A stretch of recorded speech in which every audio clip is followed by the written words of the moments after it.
আমি নিজৰ তৃণমূল কৰ্মীখিনিক শ্ৰদ্ধা কৰিছোঁ আৰু সেইকাৰণে অহা কাইলৈ তৃণমূল কৰ্মীখিনি দূৰ দূৰণিৰ পৰা আনি আমাৰ দলৰ নেতৃত্বৰ লগত আমি তেওঁলোকক বৈঠক কৰাইছোঁ।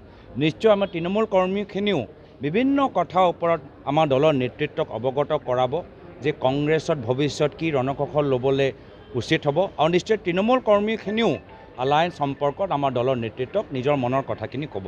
যি তৃণমূল কৰ্মীক যি বিচাৰে সেই সুবিধা লৈ আমি আগবাঢ়ি যাম আৰু এনে মই কৈছোঁ যে আমি বিভিন্ন সময়ত ব্যক্তিগতভাৱে সকলোৰ লগত কথা পাতি আছোঁ, কেমেৰাৰ সন্মুখত নহয়।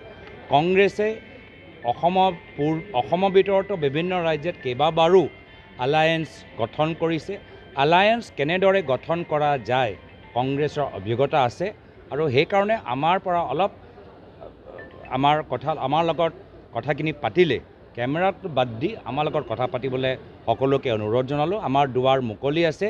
আমি এলায়েন্স অসমৰ ভিতৰতো অন্য ৰাজ্যত বিভিন্ন সময়ত আমি কৰিছোঁ। তো সেইকাৰণে এলায়েন্সৰ প্ৰক্ৰিয়া, এলায়েন্সৰ এটা পৰিস্থিতি, সংস্কৃতি কংগ্ৰেছ দলে ভালদৰে জানে। ধন্যবাদ।